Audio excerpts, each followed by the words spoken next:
I often need to print only selected pages of a document rather than the whole thing. Word makes it easy to be judicious in what you print. In this quick tip, I show you how to print just those pages that you need.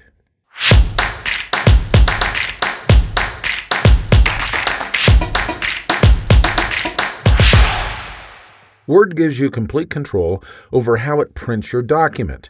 You can print either the entire document or just a portion of it. To print only selected pages, start by pressing Ctrl-P. That displays the print area of the back office in Microsoft Word.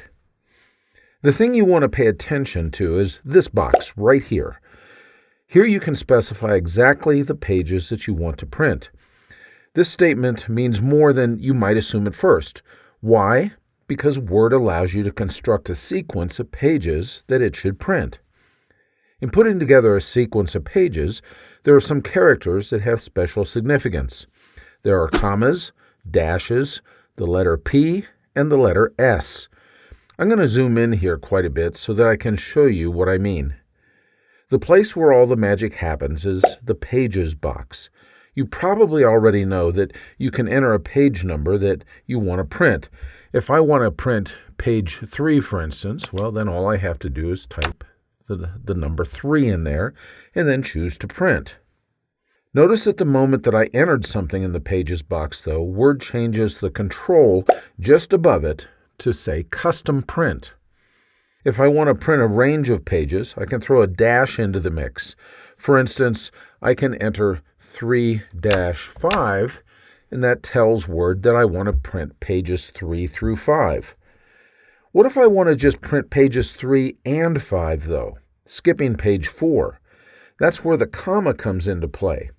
All you have to do is separate those pages with a comma, and you will end up telling Word that you want to print just pages 3 and 5. You can even combine commas and dashes. For instance, I can say 3, 5, 7-12, and that will print a total of 7 individual pages. What most people don't know is that you can repeat pages. Let's say that I want 3 copies of page 1, 2 copies of page 4, and 3 copies of page 9. All I would need to do is clear out the information that's in the Pages box here, and then I can say 1, 1, 1. That gives me my 3 copies of page 1, followed by 4, 4, gives me 2 copies of page 4, 9, 9, and now I have my entire range of pages that I want to print, including repeats of pages. Word will print these pages, repeats and all, in the order that you specify. That last part bears repeating, in the order you specify. This means that I could enter the pages as 1, 4, 1, 4, 1, 9, and I get the same pages that I had before, but they're in a different order. The repeats are in a different order. The important thing to remember here is that Word will print those pages in the order that you specify in the Pages box. Earlier I mentioned that the letters P and S were important in specifying pages to print. The letter P is an indicator that you are talking about pages. Thus, you could enter a page range as, let's say P5-P14, and Word would print pages 5 through 14. This seems a bit too much work, though, for most purposes. There is one place, though, where you need to use the letters, if your document has multiple sections.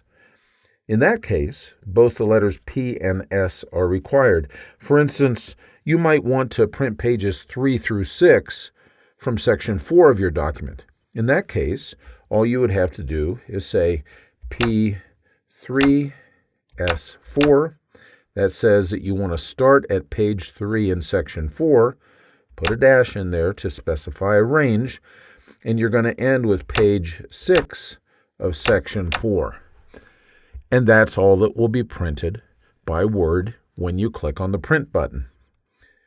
Now this is necessary because if you simply said 3-6, then Word would print all instances of pages 3 through 6 in the document. That means that if sections 2, 3, and 4 each had pages 3 through 6, you would end up with a total of 12 pages being printed. If you want to print an entire section of a document, you can specify that as well. For instance, let's say that I want to print all of the pages in sections 2 and 5. Well, then all I have to do is just say S2 for section 2, comma, S5. And that's exactly what Word will print, all of section 2 and all of section 5.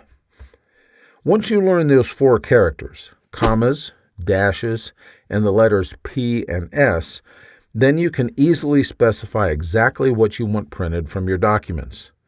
I hope that you found this quick tip helpful. If you did, well, you might consider signing up for my Word Tips newsletter. Every weekly issue is free, and it includes great tips that you can put to work right away. Information is in the notes just below this video. Thanks for spending a few minutes with me today.